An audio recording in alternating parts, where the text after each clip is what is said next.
చూసి వచ్చినా ఏం కాదన్నా, ఇక పొద్దుటైనా పోమ్మా అని అన్నారు. ఆడికే 1000 రూపాయలు తీసుకొని వచ్చిన పని మీదకి వెళ్ళి 1000 రూపాయలు తీసుకొచ్చినా నా ధైర్యంకి ఏ హాస్పిటల్ చూడబుద్ధి అయితే లేదు. హాస్పిటల్కి పోయినా ఇంకా భయంకరంగా బాధలే పెడతారు కానీ ధైర్యం చెప్పలేరు కదా అనుకొని పేరే రుద్దేసి పండబెట్టి ఎంకరో స్నానం చేయించి మళ్ళీ ఇంత గంజి అన్నం తినిపించిన, పాలు పోసిన, అయినా మనిషి లేచి కూర్చొని లేకపోతున్నాడు. మా మర్ది వచ్చి ఏమంటున్నాడు, ఆయన వచ్చి 2 అరటి పండ్లు తినిపించిపోయినాడు. మళ్ళా మందు తాత వాడుతున్నారు. మామూలు మందు కంటే చాలా ఇష్టం కదా, పడిపోయిన వాళ్ళు మందు పోస్తారు. నీకు మందు ముఖ్యం, ప్రాణం పోకముందు కూడా మందు పోసి మనిషిని చంపేసేటోళ్ళు మీరు. మందు లేదు ఏం లేదు కానీ అక్కడ ఆపయ్యా, పాలు తాపిస్తా, కావాలంటే ఆటో కట్టుకొని తీసుకెళ్తా అన్న. అయితే బాగా బిగ్నెస్ అయ్యి నాకు భయంకరంగా ఉంది, నాకేమైతలేదు విమల నేనేమైపోతా అంటే నీ అధికారం దేవుని చేతిలో ఉంది, ఊకే నన్ను దండం పెడుతున్నాడు. నన్ను కాదు దండం పెట్టేది, నువ్వు ప్రేయర్ చేసుకో, దేవుని దండం పెట్టయ్యా, నాకు కాదు, నా చేతిలో ఏం లేదు. దేవుడు నిన్నైనా దేవుడే కాపాడుతాడు, నన్నైనా దేవుడే కాపాడుతాడు. నువ్వు దేవుని దండం పెట్టి ఎడుగు, నన్ను కాదంటే నక్షత్రాన్ని ఒళ్ళో పెట్టుకొని ఎడుస్తున్నాడు, చిన్నామని కూర్చోబెట్టుకొని ఎడుస్తున్నాడు. మారిగింది అంటున్నాడు. 1000 మంది భాష చెప్పినా నువ్వు మారలేదు డాడీ, ఇప్పటికైనా మారు, అది నీ చేతిలో ఉంది, మా చేతిలో కాదు డాడీ, ఇంకా నువ్వు అంతే, నువ్వు మారాలి ఈసారి అని అనేసి ఆ ట్యూషన్కి వెళ్ళిపోతే ఈ ఒక్క రాత్రి అది కార్యం మొత్తం నీ సొత్తు అయ్యా, ఈ మనిషి నా సొత్తు కాదు బ్రహ్మ అనేసి ప్రేయర్ చేసి పడుకున్నాము. అటు ఒక సైడ్ చేయేస్తాడు, గట్టిగా బిర్రుగా పిడుచుకుంటున్నాడు, పిడిచి వచ్చిన వాళ్ళ లెక్క 2 వేసినాడు అరవింద్ చేయి మీద. కావాలనా లేకపోతే మందు తాగాలని ఉందా డాడీ తేమ అంటే ఈయనకు నాకే భయం, నోరు తెరుస్తలేడు, తల ఊపుతున్నాడు. అయితే ఏది కాదు నా పేరాడిపోయిరా అంటే డాడీ ఒక సీసా తెస్తో కూర్చో, తాగు, మళ్ళీ పండుకో, ఊపుకోము, పిడుచు రాదు, ఏది రాదు, సొల్లుతున్నా అని కూర్చోబెట్టినాడు కాసేపు.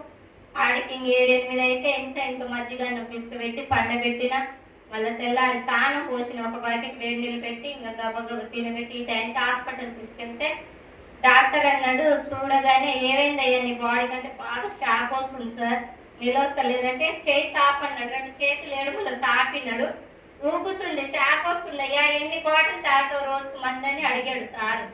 అడిగితే సార్ రోజుకి ఎన్ని బాటిల్ తాగుతున్నా తెలియదు కానీ 3-4 పూటలు అయితే తాగుతాను సార్ అంటే, వీక్నెస్ అయింది, నీకేమైనా పిడిసి వచ్చింది ఇంతకుముందు అయ్యి అంటే, పిడుసు సాంటిది ఎట్లాంటి సోంటిది లేదు సార్ నా ఒళ్ళు, కాకపోతే ఒళ్ళంతా షాక్ వస్తుంది, మడమలంతా పొడుచుకుంటుంది అట్టుంది సార్, బాడీ బాగా బిగ్గర ఉందంటే ఆయన అప్పటికప్పుడే ట్రీట్మెంట్ చేయించుకో, ఒక గ్లూకోజ్ బాటిల్ ఎత్తుకుంటే ఇంకా నాకేం భయం అనిపిస్తలేదు, ఏదైనా దేవుని ప్రణాళికే ఉంది ఈయన పట్ల, ఈయన ఇంకా శుద్ధి అవుతాడు, దేవుడే మాట్లాడాలి ఈయనతో అని ఆశ కలిగి ఉంది. ఆడికి ఒక బాటిల్ గ్లూకోజ్ పెట్టించుకున్నాడు.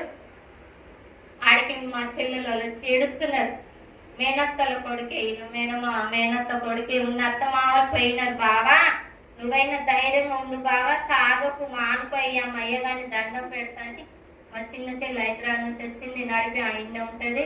వాళ్ళిద్దరు వచ్చి ఏడుస్తున్నారు. మేము హాస్పిటల్కి ముందు వాళ్ళు హాస్పిటల్ కూడా వచ్చినారు. ఆడికి మా బాబాయ్ పిన్నోళ్ళు అలా తిరుగుకుంటూనే ఉంటారు, వాళ్ళు కూడా ఏడుస్తున్నారు. ఎన్ని ఏళ్ళు అయింది చెప్పి ఏస్టోకి వచ్చింది కొడుక, మంచిగా ఉంటాయి అంటుంది మేనత్త. మాట్లాడి రిపోర్ట్ తెచ్చుకుంటే పోలేదు, వెనక రోజు రిపోర్ట్ తెచ్చుకోకపోతే ఈ టైంకి వరకు హాస్పిటల్ బంద్ అయింది అంటున్నాడు. నాకు బాగా ఇబ్బంది ఉంది, రిపోర్ట్ కూడా తెచ్చుకోను, కావాలంటే ఇక్కడ ప్రైవేట్లో చూయించుకుంటా అంటున్నాడు. ఇలా పైసలు ఉంటే చూయించుకుంటావు, రేపటి నాడు ఇంకెక్కువ అయితే మళ్ళీ తాగితే నీ ప్రమాదం, నీ ఇబ్బంది నేను చూడలేను, నాకు ఇష్టం వస్తుంది, ఇంకెంతగాని పోరాడతా. మొన్న నా చెల్లెలు నా చేతులు వచ్చి మరదలు అందరు ఎదిగి ఎవరి సంసారం వాళ్ళు కట్టుకున్నారు, పిల్లలు పెళ్లి కూడా వేసినారు. కాకపోతే అత్తమామలు లేరు, ఆధారం లేదని భయపడాల్సి వస్తుంది. ఈ దేవుని ప్రణాళిక ఉందని నేను ఇంత మాత్రం బతుకుతున్నా, అన్యులు ఉంటే నేను కూడా ఎప్పుడో గుర్తయిపోయేదాన్ని. నా వల్ల కాదు ప్రభు అని రోజు నేర్చుకునే దాని అధికారం ఏముంది? నా కుటుంబంలో మొత్తం మామూలు 50 ఏళ్ళు కాకముందే పోయినారు ప్రభు, బంగారు లాంటి కుటుంబం ఉండే ప్రభు, మరి నీ సొత్తుగా పిలుచుకున్నావు కదా తండ్రి, నీ ప్రణాళిక ఏముంది ప్రభు అని పోయిన మొత్తం ప్రార్థన వేసింది. నైట్ పగులు మరి ఈ ప్రణాళిక కూడా నీదే ప్రభు అని ఒప్పగించుకుంటున్నాను. దేవుడు ఇప్పటికీ నాకు ఎన్నో 10 సార్లు బాగా చేసినారు.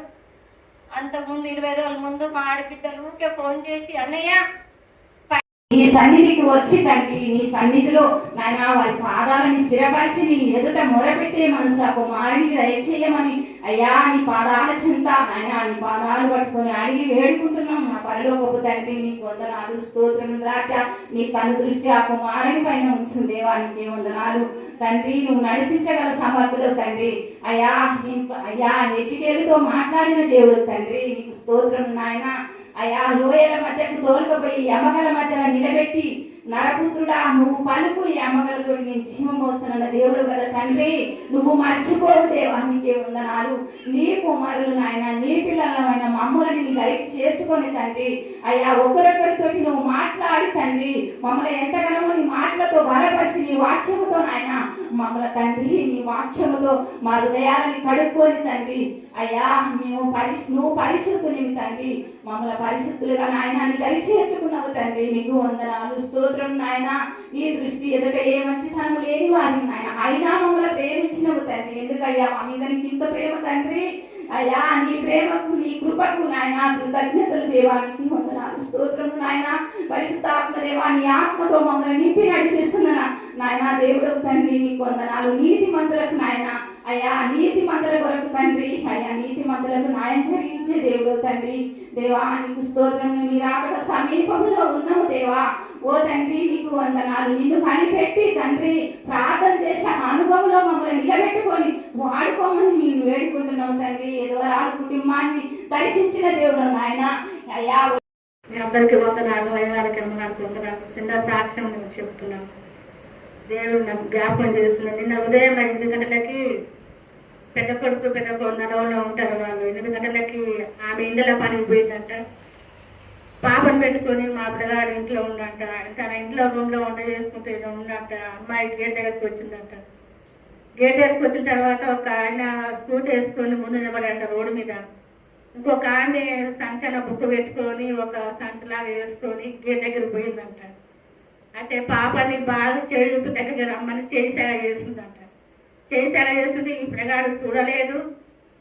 పైన ఫస్ట్ ఫ్లోర్లో ఉన్న ఒక అతను చూసినట్టే ఆయన ఉండి గమనించి పిల్ల దగ్గర పోతుంటే గమనించి కిందికి వచ్చేసిందంట. ఆ వీడియో తీసుకుంటే కిందికి వచ్చేసరికి ఆ పాప దగ్గర పోయి గేట్ తీసి చేతిలో పట్టుకుందంట. పట్టుకునేసరికి ఆయన గద్దాయించి అమ్మ ఏంది ఎవరు నువ్వు అని అడిగేసరికి ఆమె తప్పలేక సరిలేదంట. ఆ పాప చేయి వదిలన్న మాత్రంలో చేయి వదిలేసి వెళ్ళిపోయిందట, పారిపోయిందట, స్కూటీ ఎక్కి వెళ్ళిపోయిందట.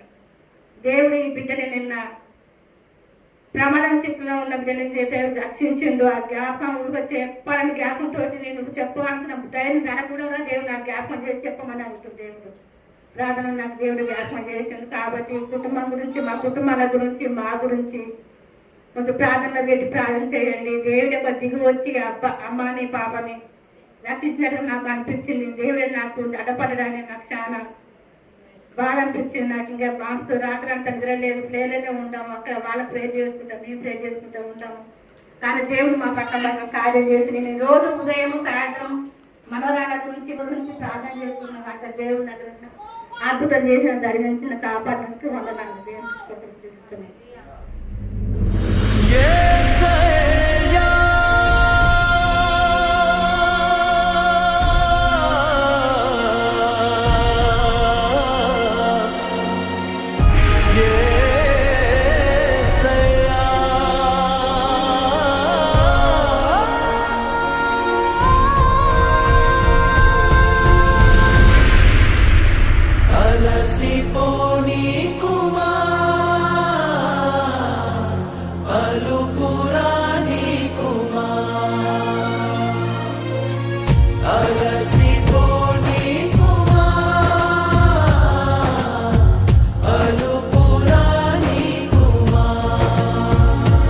యేసయ్యా యేసయ్యా